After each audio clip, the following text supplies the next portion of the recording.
Good morning. Hey, I wanted to kind of make one thing extremely clear. I'm not here to coach anybody. I'm not here hoping that when you watch my video, you're going to walk away with any insight. I'm not here preaching to anybody to be a different person. I'm here just cleaning my barn and making it fun for me. I'm having fun talking to my camera. And if it turns into something that I post somewhere so somebody else can see it, that's okay too. I'm only doing it for fun, and I'm only doing it because I see it as I'm hanging out with you, even though you're not here. But I find it's easier to get my work done if I would just do it instead of stand right here. When I have somebody to talk to. So I like it when people visit me when I'm working, because then I can get more work done, because I feel like I'm not really, really working. I'm just talking and moving, my body's going through the motions, but I'm visiting with somebody. So the reason behind my videos is not a self-help coaching person or whatever, those life coach things. But I have to say, with that being said, I do know, two people. Well, I know three people now, but two people that I'm thinking about that do actually do the self-help stuff. Now, one, she's a very unpleasant person to actually know, but the person that she is in her advertisement and stuff is like this. She advertises herself as a victim of I know so well, this has happened to me too. And when I look at her stuff, which I don't anymore, but when I looked at her stuff when she first started, I was like, all her stuff was me, this happened to me, and then I started reading the comments, and I realized the comments were all telling her how great she is, and that she's, overcome, and, the triumphs that she, and so people are actually coming on her page not to say thank you for sharing this because it really helps me, but people are coming on to console her. And I did notice, I'm going to say maybe a year later, I noticed that there's not a lot of activity on her page. So I'm going to say that people likely got tired of the me thing and got wise to it, as she was really just fishing for people to stroke her ego, and she really wasn't there helping anybody. So that was one example of self-coaching, or what do they call it, life coaching, that really kind of, made me wonder if, pay attention. I guess if you're looking for a life coach, now I'm not trying to sell one, but if you're looking for one, I would imagine you'd want to watch, the stuff that they post. If it's, so-and-so went through this and whatever, if it's about helping others and not so much about me, that might be somebody that I would say, okay, that's somebody there looking to be of service, versus somebody who's looking to have you be of service to her, and that's how I interpreted this other person. And like I said, I believe there's a very, very low following now, because everything that I had read, and I didn't go I don't want to sit there and say, I'm studying this person because I want to see how terrible she is. But I did notice on, kind of a follow-up occasion, that there's not much of a following. Not many people are commenting anymore. Not many people are liking the things that she's writing or saying. And it would be probably because over the course of time, people recognized what she was really doing was she was really just kind of fishing for people to, stroke her ego. So that's one. If I was looking for a life coach, I certainly wouldn't look for one that's looking to, play the victim. And then how can you tell me how great I am?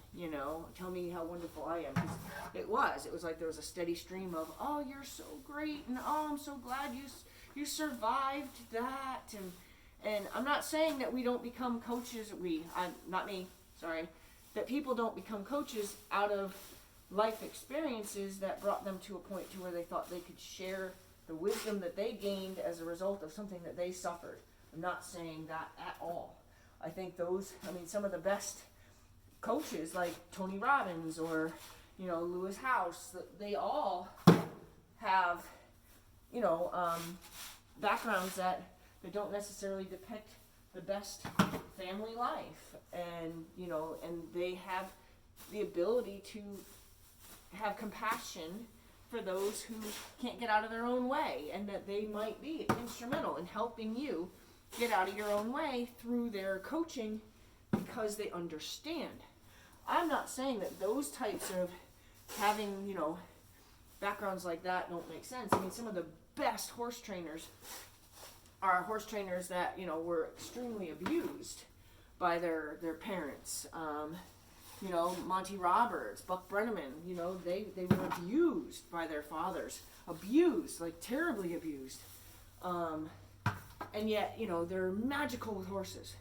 But they've gone on to be magical with horses and not so much, hear my story. They share their beauty of what they do with the horses. And if their story comes up in a biography kind of thing, but they're not going around preaching their story. Well, Monty Roberts does sometimes. At least I sat through about 20 minutes of one of his things, and he had 72 bones broken in his body by the time he was 11 years old or something like that, and it really was a little bit hard to sit through because I was at like an expo thing, and a general expo thing. I didn't go to see him. Like, I wasn't there to see him. Like, as far as the event itself wasn't just to see him, it was to see all different people.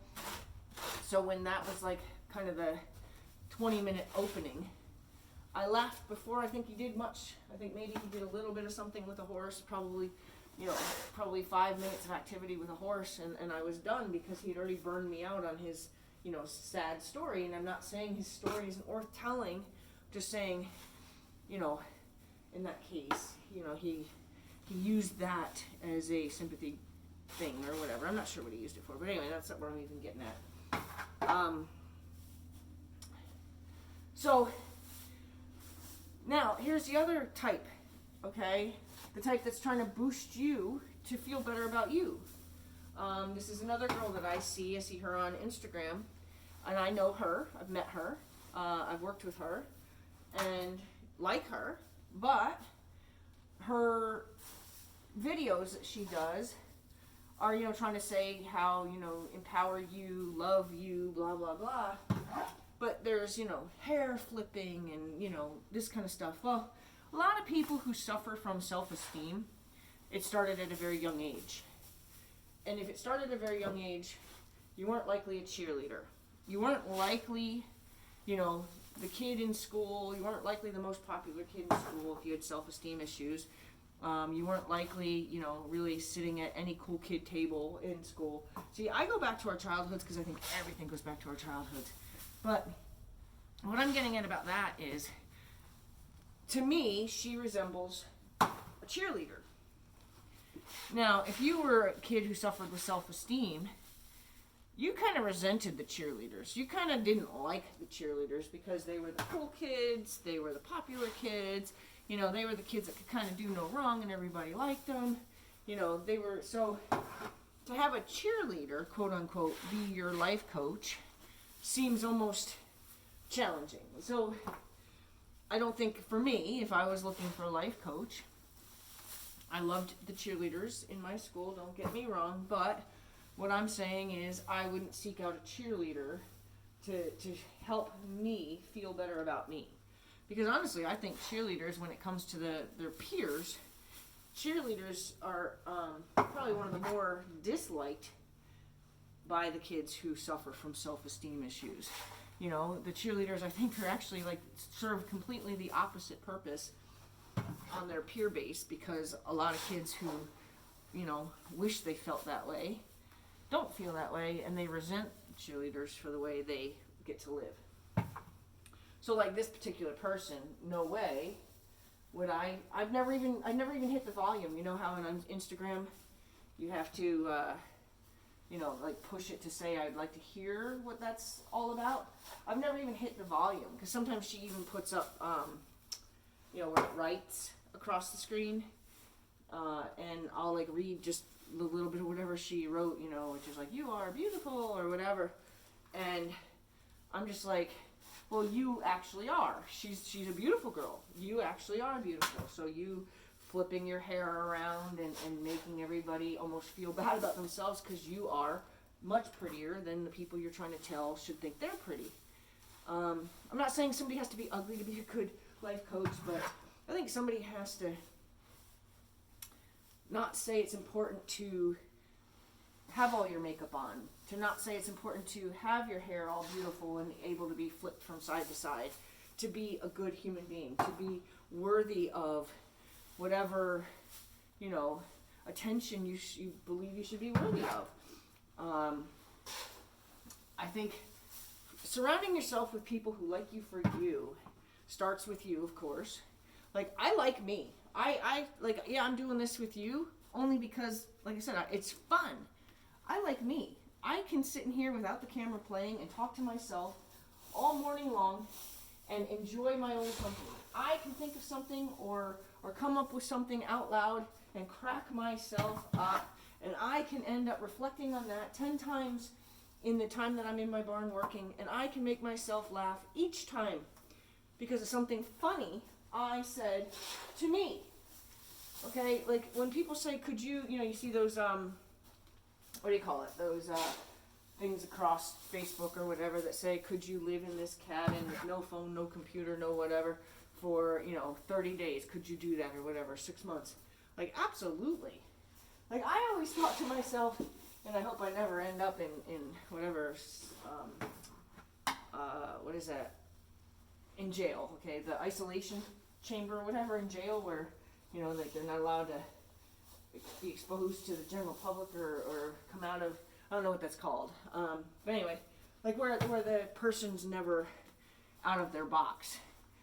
And I'm thinking to myself, when you think of people, they say, oh, I'd go crazy. I don't know if I'm allowed, if I'm allowed writing materials, like if I'm allowed to write, I definitely wouldn't go crazy.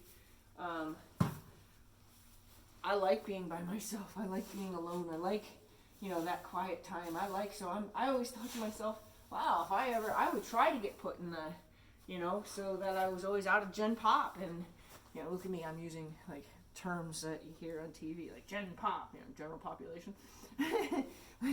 I would do whatever I could to get out of that scenario and be in isolation and whatever. Like, to me, I'm like, I would totally survive that. Give me 50 years like that, I'll do that, So, I don't know, I think, and this is me talking to you, this is not me, I'm not a coach of any kind. I'm not trying to be a coach of any kind. I'm not asking you to come here to be coached by me, because I'll tell you what, there's going to be a day you're going to come and watch, and I'm going to be bitching about something, and no coach is going to do that, right? But if you're a coach or looking for a coach, attract your audience. Attract your audience. Like, if you're flipping your hair around and, always looking like you're ready to go out for the ball, chances are your audience isn't the audience that needs as much help as the audience that would be attracted to you as a person.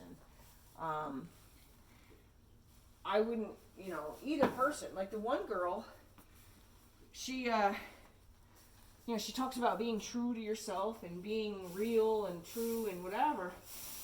And the last thing I saw, and then I had to, actually move on because I found it almost unbelievably humorous, is it was like kind of like be true to yourself,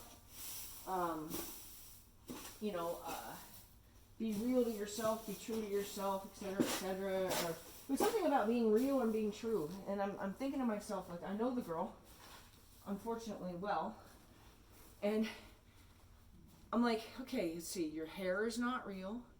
Your boobs aren't real. Your teeth aren't real.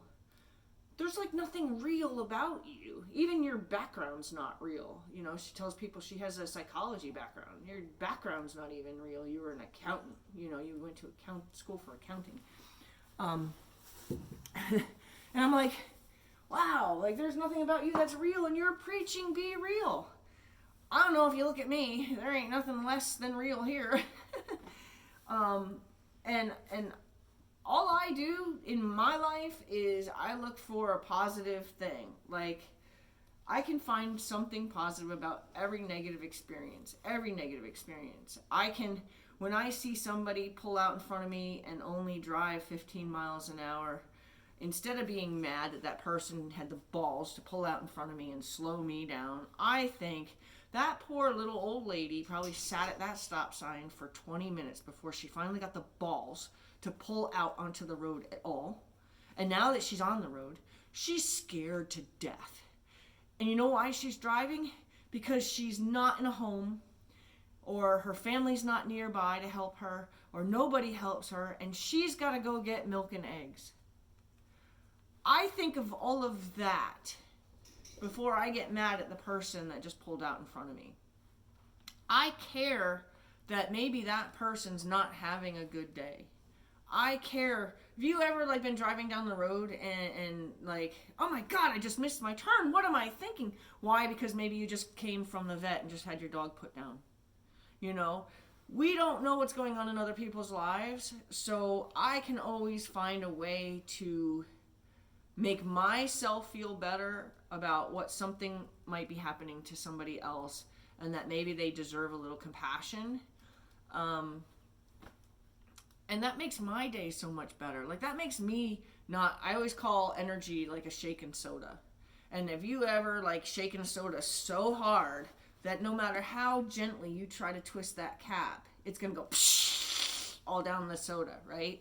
Or the cap's going to blow off.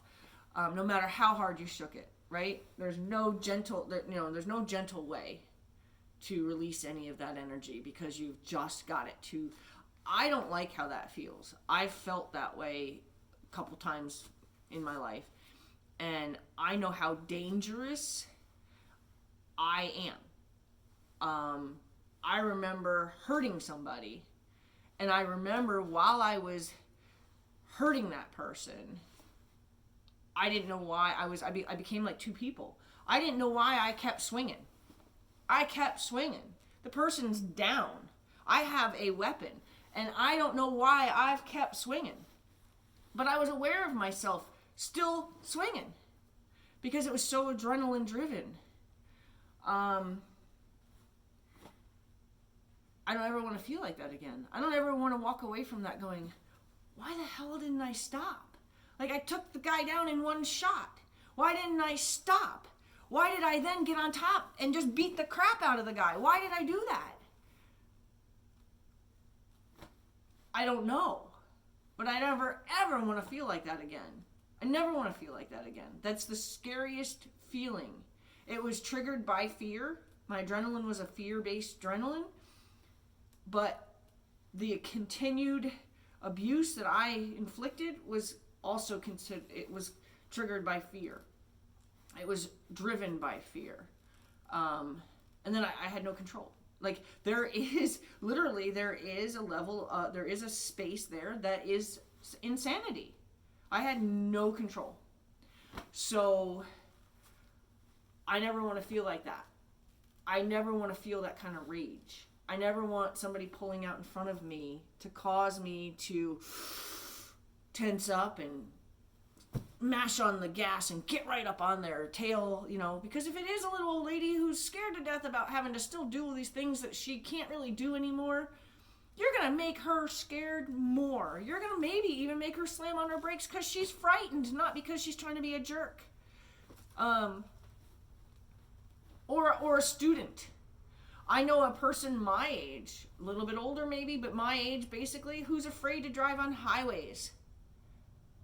You wouldn't know that by meeting her. You wouldn't know that. You wouldn't know that no matter where she goes, she finds non-highway routes. But if for some reason she had to go on a highway, I can only imagine how scary that is.